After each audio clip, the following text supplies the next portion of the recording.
Venus and star blessings, welcome back. Let's talk about the new moon for the month of June, which will be in Gemini, which is a little bit different to what a normal new moon in Gemini would be. And the reason I say that is because the Gemini Venus star point, which occurred 4 years ago in Gemini as a morning star and is occurring as an evening star, basically 1 day before the new moon, is in the same sign as the new moon. So this new moon in Gemini is very, very different because Jupiter is in Gemini. The last time Jupiter was in Gemini was 12 years ago.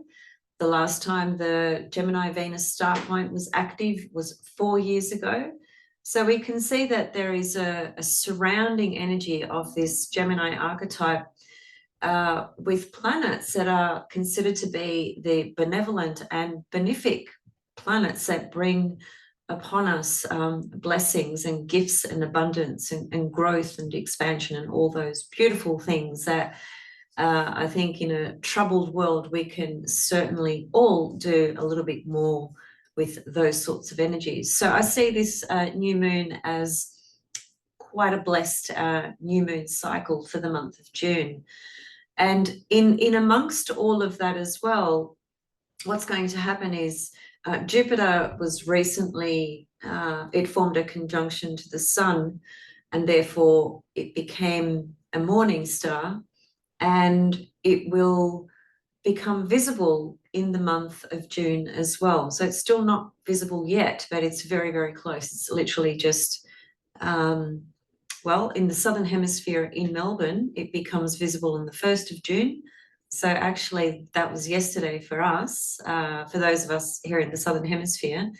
However, in the Northern Hemisphere, it's not until around about the 12th of June, depending on where you are exactly in the Northern Hemisphere as well. So this matter or this astronomical phenomena of heliacal phases, which is planets either being invisible or visible, or when they become visible, is a subject that I've become very, very fond of, of late, which is why I continuously bring it up now in pretty much, I suppose, every video that I do, because planets do go invisible and then, reappear at different times.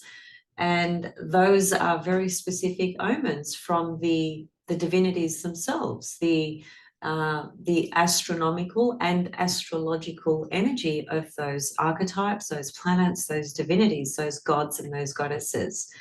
And it's an extremely complex and most fascinating subject, but the one point that you could take away from it for now, just in very simple terms, is to simply understand when a planet is not visible in the sky, the matters pertaining to that planet are basically in the underworld, right? They're in another world.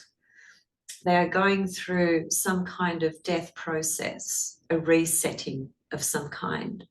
So when something is going through a transition, a change, a resetting and a death, that is a time when we take rest, if you like. It's not a time to activate those matters pertaining to those planets. It is a time to allow the natural flow and energy and transition of that planet as it's going through its own metamorphosis, if you like. So Jupiter is still not visible, but as I said, it will be very soon.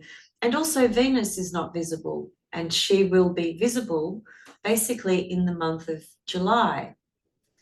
Again, that depends in terms of the exact date. It depends where you are based on the globe, what your latitude is. But just to keep it very simple, in Melbourne, it's on the 3rd of July, Southern Hemisphere, Melbourne. Northern Hemisphere, if you're close to New York latitude, it's around the 4th of July. Parts of Europe, certain parts of Europe, I think she becomes visible basically right at the end of June. So it's all Venus's visibility, reappearance, which will be a reappearance in the night sky. This is the evening star, the nocturnal Venus, will basically start to open up for all of us the matters of the heart and the matters of love. So this, and I've spoken about this in just a video I did a couple of days ago in a fair bit of depth and detail. So I encourage you to watch that video if you want more information on that. But it is important to bring it up here with this new moon, because this new moon is basically, what is it, 16 degrees of Gemini. So it's just 2 degrees off the Venus star point itself, because the Venus star point occurs at the 14th degree of Gemini. So Jupiter in Gemini, Mercury's in Gemini. Mercury is the ruler of this new moon. Mercury rules Gemini. The Venus star point happens in Gemini. And as I said at the beginning, the last time Jupiter was in Gemini was 12 years ago. The last time a Gemini Venus star point was active on the wheel was 2020. So there are different things to consider from the point of view of what was happening in life 12 years ago when Jupiter was in Gemini, and what was happening 4 years ago when the Gemini Venus star point was active on the wheel, which was the beginning of that cycle. It was her retrograde cycle. Nevertheless, the thing to take away that's really powerful with this new moon is the fact that these Gemini archetypes are being highlighted and activated by the two benefics, Jupiter and Venus, the two lights that really do correspond to the more joyful and pleasurable aspects of life. And Jupiter as well, being reborn as a morning star, is the way I have spoken about this briefly when I talked about Jupiter in Gemini, I don't know, a week or so ago, which I intend to follow up with probably one more video on that. But just relative to the moment, because Jupiter is very close to becoming visible again, that will signify the time for Jupiter things being opening up for us again. In addition to that, sorry, just before I go to the addition, what does it mean for Jupiter to become visible again? Well, as I said before, when a planet is invisible, it's going through some sort of transformative process. It's going through the underworld, it's going through a death, it's being reborn. And so when it's reborn, it gives birth to all things pertaining to that planet, that divinity. And with Jupiter, of course, it all corresponds to growth, wisdom, abundance, and opportunities, faith and hope, confidence, things like that. So it's a blessing. It's a blessing to have a new moon in Gemini, followed by, the Venus star point in Gemini, Jupiter in Gemini becoming visible. It's just a very potent month, I think, June, but in a more beneficial way, let's say. Now, how that will reflect collectively from the narratives taking place on the earth, I don't really want to focus on that today. I'm still actually feeling unwell, to be honest. I'm still battling with this sinus infection. So my energy levels are just not up to the level that they should be. So bear with me if I need to slow down a bit even today. So I really want to focus this new moon cycle just from our own personal perspective. So let's also go back to the starting point, which would be, well, where does this new moon occur in your birth chart? Where is 16 degrees of Gemini? That's the domain that this new moon starts this new cycle for you for the month of June. Also, what I noticed was, and I think this is quite a good omen as well, Venus becomes visible in the tropical sign of Cancer. and at the 29th degree of sidereal Babylonian Gemini. In 2 weeks' time, which obviously I'll come back and talk about this in depth, but in 2 weeks' time, when we have the full moon, just after this new moon, obviously, the full moon will be in Capricorn. And what I really like about that is that, well, first of all, it's just a day after the solstice. Basically, we know the solstice is a really special time for us, I think, more psychically and spiritually. So the full moon occurs just after the solstice, and in that full moon energy, Venus is right there again. She's conjunct the sun, so opposite the moon.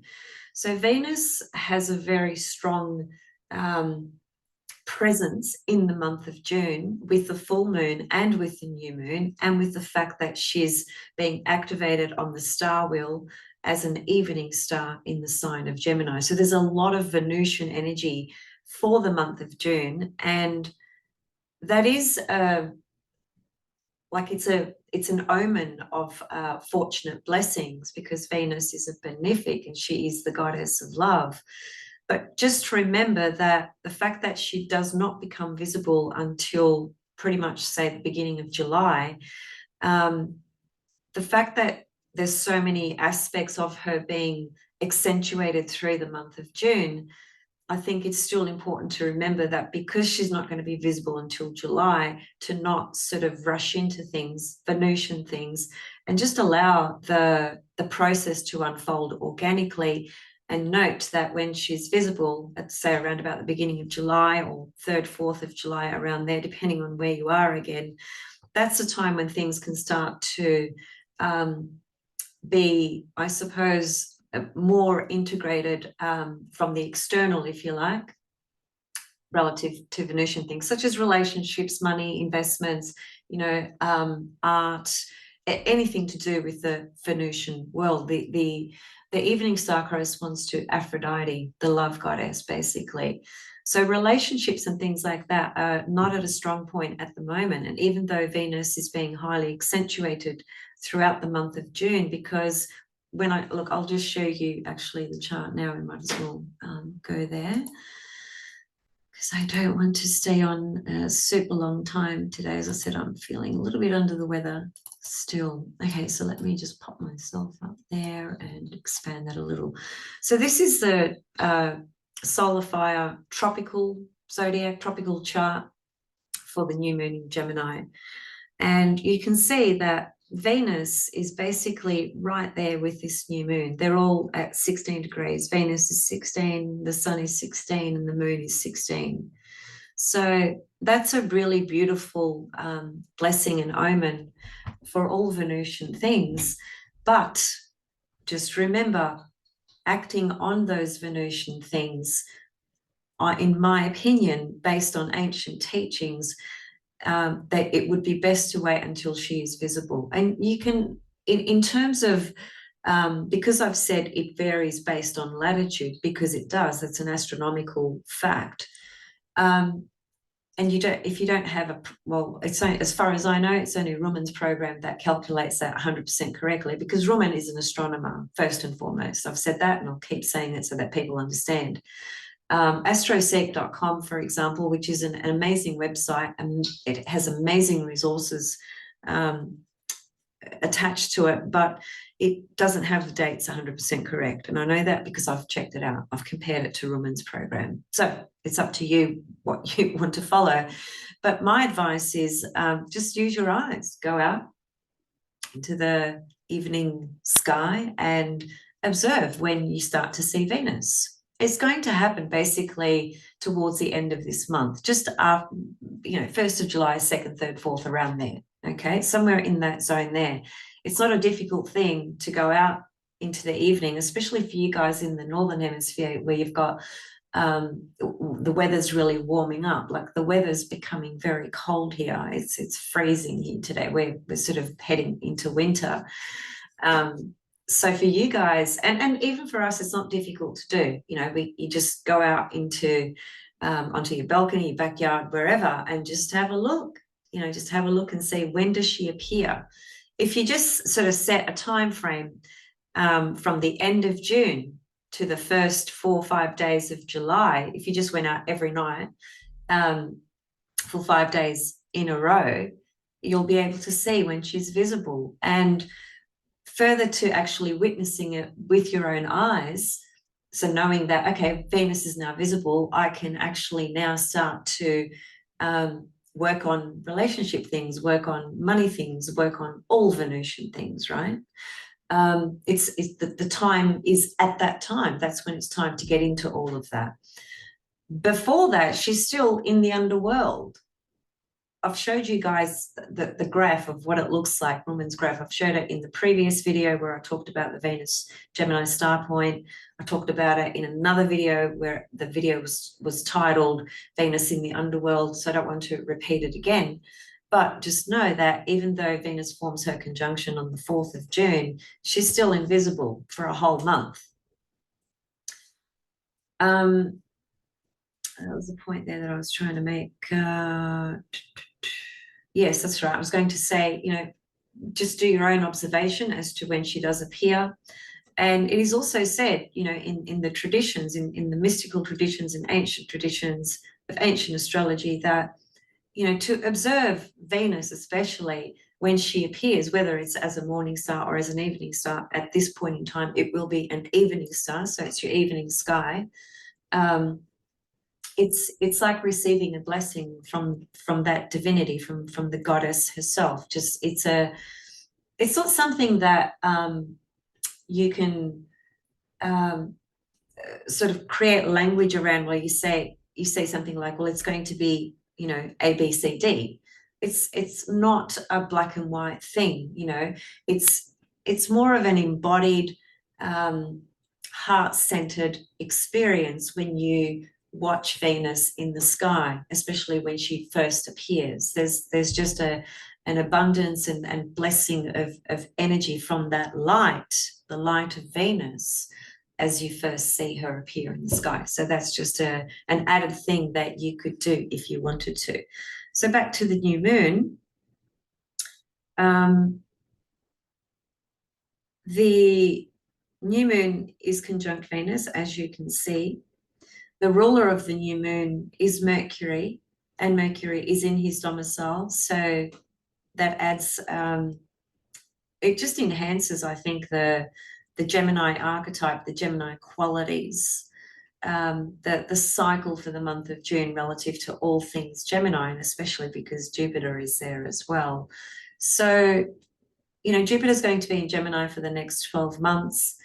It is a wonderful time for learning and studying, you know, and traveling and just integrating new systems of knowledge, you know, and especially while there's a Jupiter, well, Mercury's past Jupiter now, but they're still conjunct, they're still relatively close. And the new moon in Gemini is just enhancing that, the principle of Gemini, which is about communication, networking, learning, studying, learning new systems of knowledge, connecting the dots, gathering information, and so forth. As I said in my previous video, the thing that we have to watch with the Gemini archetype is getting very caught up in the division and splitting things up. You know, Gemini is the archetype that classically will divide and split and make things good or bad, right or wrong. And there is no doubt that certain things that are happening are wrong. And there is no doubt that certain things that are happening are really great as well. So we, you know, there's no argument there. We live in a world of duality. But I guess what I mean is that it's important not to get too caught up in the divisional part of things, you know, dividing things. The best way to do that is to not get lost in an overload of information and use your intuition, which is the opposite side, Sagittarius, to discern the information that you are looking at, the information that you are hearing, that you are absorbing, that you are reading, that you are studying. You know, discernment is a very powerful value and quality to have in yourself throughout your whole life. So whilst there is this, you know, abundance of Gemini energy flourishing especially during this month of June, and the two benefics are in the sign of Gemini as well, there's a lot of growth that can come, particularly because Pluto is trine Jupiter as well. And I mentioned that in my one of the videos I did just recently, probably the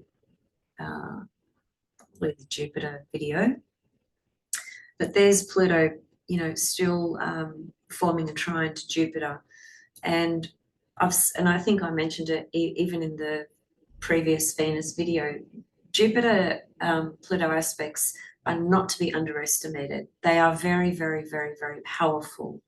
They basically represent growth, big Jupiter. So very positive transformations can occur at this time, with reinventing aspects of our own self, aspects of what we've been learning, how we've been growing as individuals on a personal level, with things that we've been studying and so forth. Do not underestimate the power of this aspect. And it's here happening in this new moon chart as well. So the air quality is super, super powerful relative to the tropical zodiac in this new moon cycle, because Pluto is still in Aquarius. It is retrograde. It's going to go back into Capricorn, but it is in Aquarius picking up that trine to Jupiter, or Jupiter is picking up that trine to Pluto, as Jupiter is in an air sign, Gemini. So I mean, so far, all these elements that I've touched on are very promising for the month of June. And if you've been thinking about studying whatever it is, you know, this is really a very powerful month to really make a decision about that and kickstart it, get it going, because you've got the support with all these Gemini planets, all these planets in the sign of Gemini, and Pluto forming a trine to Jupiter. It's, you know, when we're looking for a passage where we really feel that urge to really grow and move into a new direction with what we've been learning or what we've been studying, or thinking about something that we want to learn and study.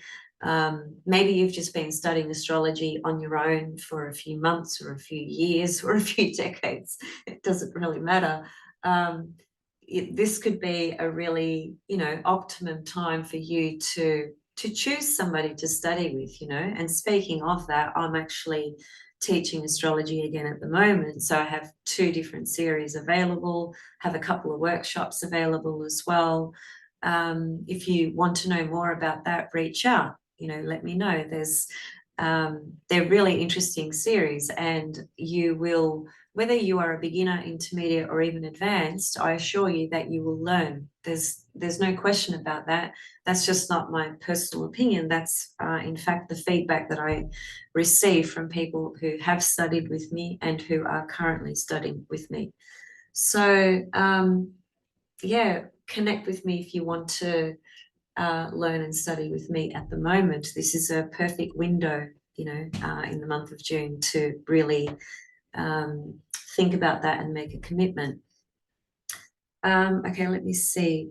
The new moon is also new moon with Venus. I love that. That's such a beautiful energy. Is forming a trine to the South Node. So this South Node journey in Libra, you know, it's been there for quite some time. We're, I suppose, about halfway through it at the moment.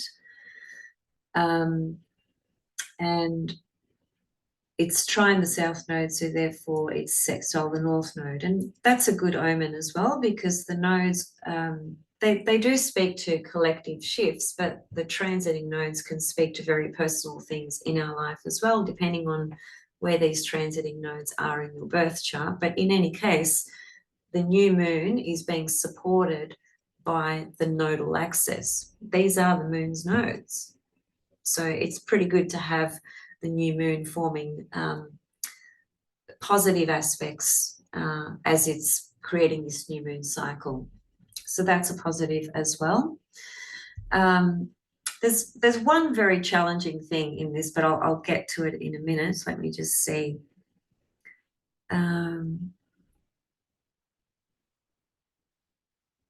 Esoterically, Venus is the ruler of Gemini.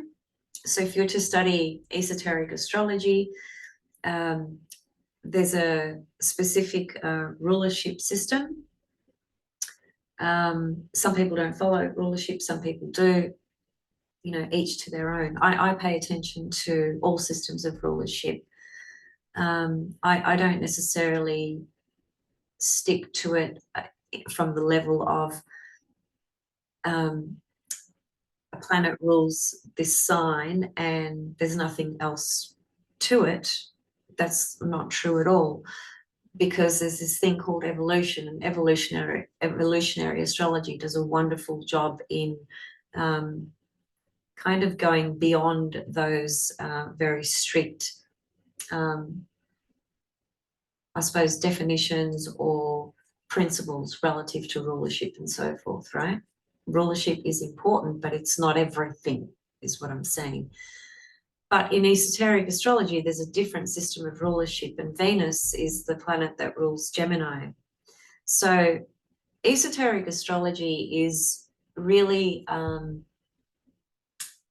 it's esoteric, you know, it's not, this is exoteric astrology we're looking at here, for example. Esoteric astrology, the word tells you what it's about, you know, it goes into a completely different realm. That's more of the mystical side of things, you could like, the more transcendent aspects of energies and qualities and planets and stars and human beings for that matter. So Venus ruling Gemini at the highest, most purest level basically corresponds to the need for humanity, all brothers and sisters, to unite from the heart. Love, Venus. So that, again, that's an added feature to this. If we want to bring in a little bit of esoteric astrology, I think that's really lovely. The other thing that I forgot to mention in the Gemini Venus star point reading was that the planets all have south nodes and north nodes, just like the moon has a south node and a north node that we see here. Some of you might not know, but all the planets have nodes. And the Venus star point that occurs basically a day or so before this new moon is conjunct the north node of Uranus.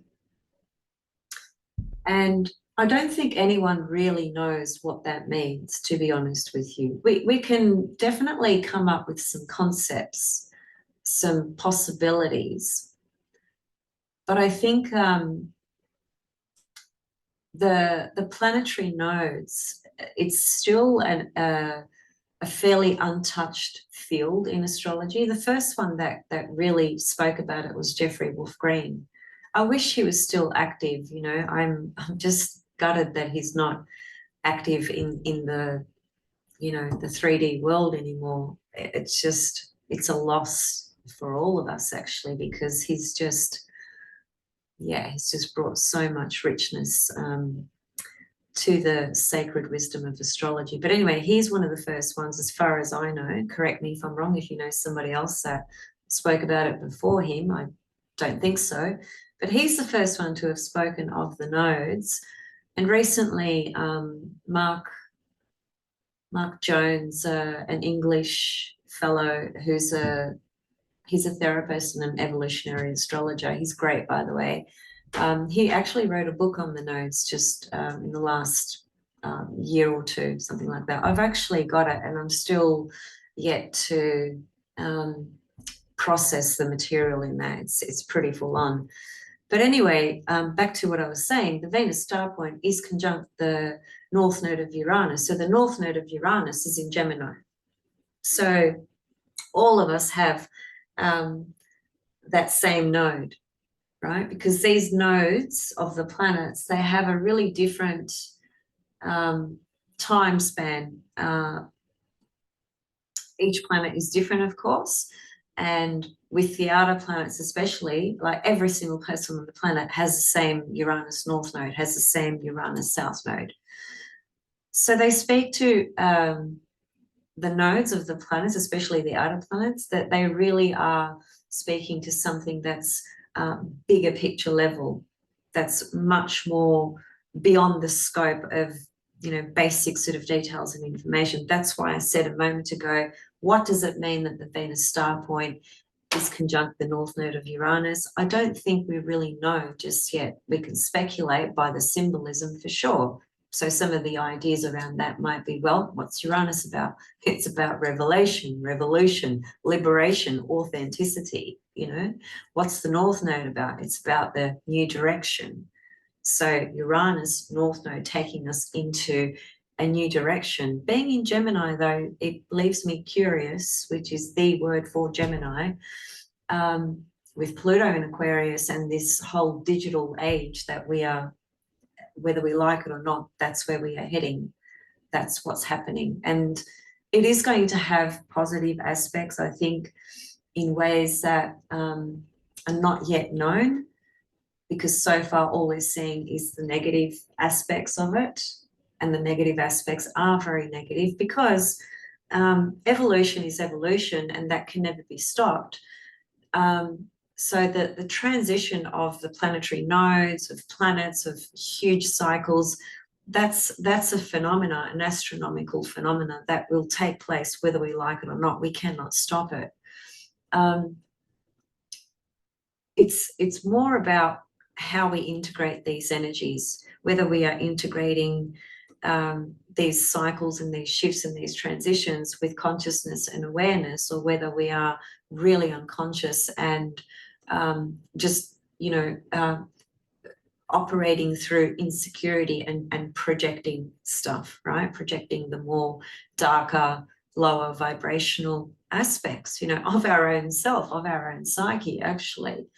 So I think the Venus star point, though, because that's another mechanism in the background, it's a cosmic clock in the background moving ever so slowly as well, that has a large, huge cycle of over 1,000 years, right? That too is working in very prominent collective shifts. And then there's the personal side of it as well, because everyone's got, well, anyone born after 1964 has a Gemini Venus star point at birth, right? Anyone born before 1964, that Gemini Venus star point was in Cancer. So generally speaking, the Gemini Venus star point is an energy in a portal that enhances the stream of pure love, the cosmic heartbeat, that the rhythm and flow, cosmic energy of Venus, that her natural disposition is to harmonize, you know, to bring beauty and harmony into the world, into people's hearts, into collective themes, you know, whatever it is, right? The Venus star point is, you know, it corresponds to the Fibonacci sequence, right? Which is this magical system of numbers and a sequence that is organic and natural and unfolds in a very sequential manner, which is seen in, you know, different architecture in the world, you know, architects and people of that nature who, you know, who create buildings and structures and, you know, the plans for things and so forth. They use these sequences because the vibration of the Fibonacci, which is the Venus star point, has this natural harmonious flow and energy. When something is flowing, right, and it's organic and it's natural and it's flowing in a harmonious way, it's going to keep everything balanced, you know, and beautiful. And people are drawn and attracted to that. The opposite to that would be to create something that's disproportionate, that is not harmonious, that is all wrong in how it's been added and calculated and put together, right? and people won't be drawn to that. And this happens actually in the way people create their businesses or buildings or houses or whatever it is, you know. So there's a lot going on in the background. And also, even if you were to cut an apple in half, if you look at the seeds in the center, there's a 5 Venus star point in the center of an apple as well. The Fibonacci sequence is in the how do you pronounce it? Nautilus shell. So Venus's harmonious vibration exists in nature everywhere. And so when a Venus star point is activated, that's what we're looking at. We're looking at an energy that is just bringing things into greater balance for us, into greater harmony in ourselves, in our life, and in the world. It's an opportunity every time to realign with that harmony and that balance. That's what it is, basically. So this new moon, you know, is in the center of all this gorgeous, harmonious energy taking place with a powerhouse Jupiter trine Pluto. Powerful time to, even if you are studying with somebody, or if you're studying with me already, or if you want to study with me, or if you want to study with somebody else, whatever it is, whether you are already studying or are looking to study, even if you've learnt so much and you think you've got, you know, you've got a really good grasp of knowledge under your belt, again, never underestimate the power of these sorts of transits. I remember when I gave up working in the mainstream world, which I was working as a therapist, and you know, my life was turned upside down at that time for so many different reasons, the main one being that my dad transcended this world. But I'll never forget the bittersweet transits that were going on at that time, which was transiting Uranus on my sun and on my Mercury. And that is like the best energy, best signature for studying astrology or learning new things in astrology and so forth. And that is the time when my father transcended, when I quit working for the mainstream world, just didn't want to know about it anymore, and basically started my YouTube channel. And remember that at that point in time, I had already been studying astrology for 20 years. I was teaching astrology 20 years ago. But what I did was I just revived it all. It all came back calling, screaming out of my heart and soul and saying, you need to go back to this. This is what you are meant to be doing. A Jupiter-Pluto energy can have a similar desire, because Jupiter is that energy, that archetype, that divinity that instills faith and hope. And when it comes to learning and wisdom, there's no other greater planet, you know. It's bringing forth an abundance of understanding, deep understanding. And Pluto, the soul, is facilitating. It's saying, here's the window, here's the opportunity. It's really time for you to really grow and expand. Or it might be that you've been studying for quite some time and you've been thinking about creating your own YouTube channel or starting a podcast, or, you know, creating a newsletter and creating a website because you're ready now to share your knowledge with the world. This is the energy. This is the energy that can really support and facilitate the growth and the confidence and optimism to be able to do it if you are really ready for it, you know. This is a wonderful time. Just a couple more things and then I will go, because I just feel pretty exhausted today. Let me see.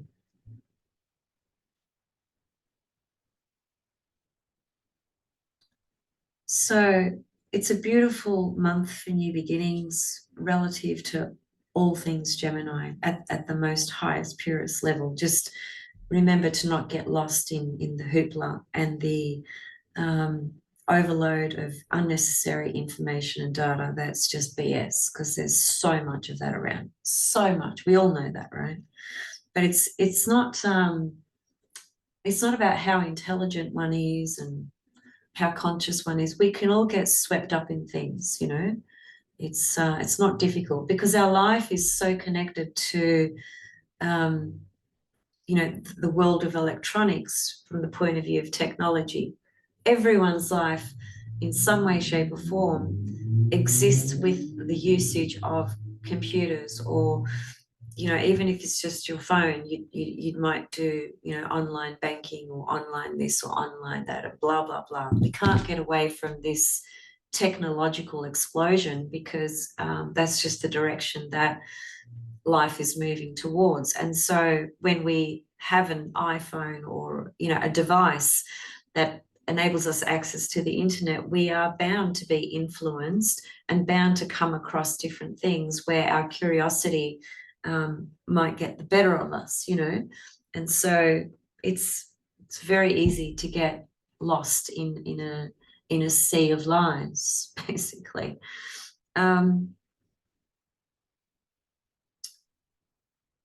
Let me see. There's a few asteroids here connecting to this new moon. I'm just wondering whether I've got the energy to talk about it because I'm quite exhausted.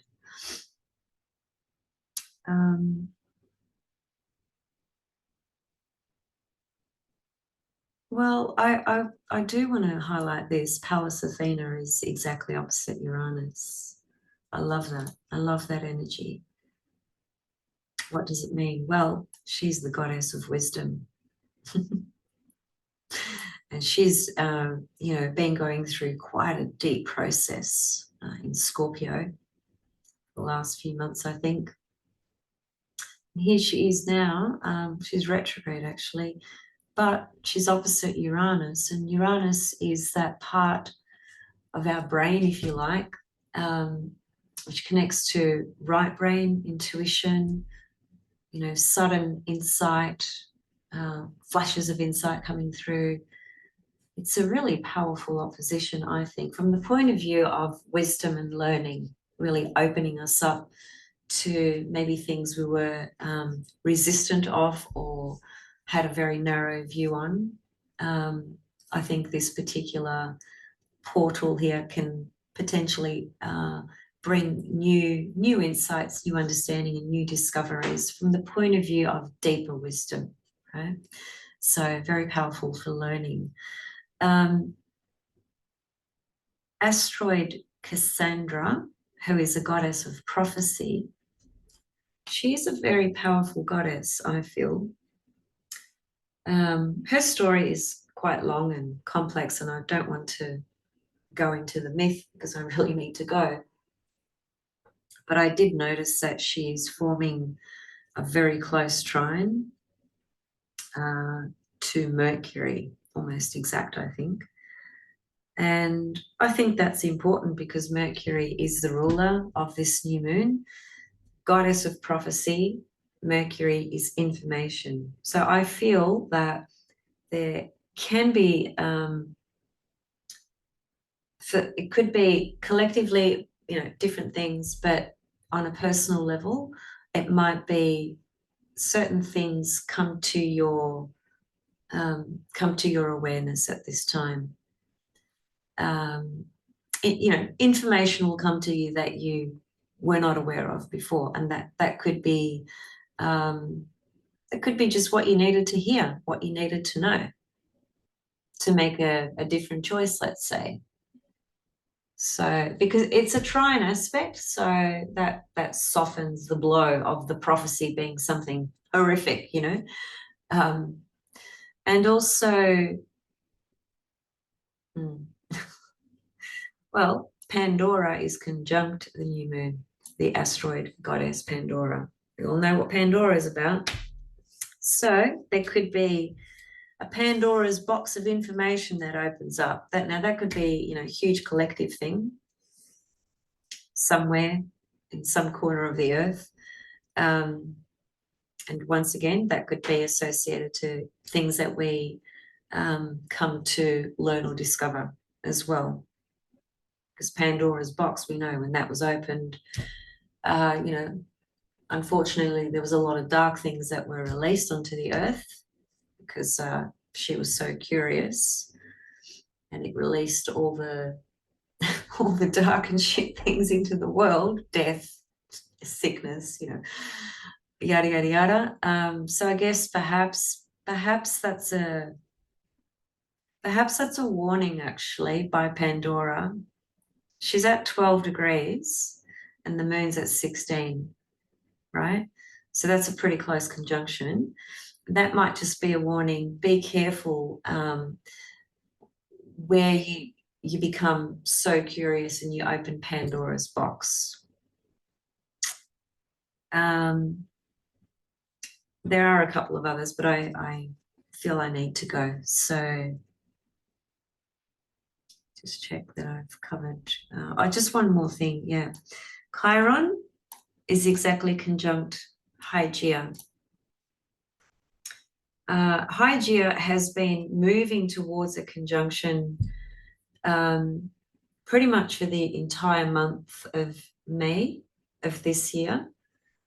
And in the last couple of days, she's formed an exact conjunction to Chiron, and she'll just continue to pass over Chiron. But I find that really interesting for myself because I've been sick since the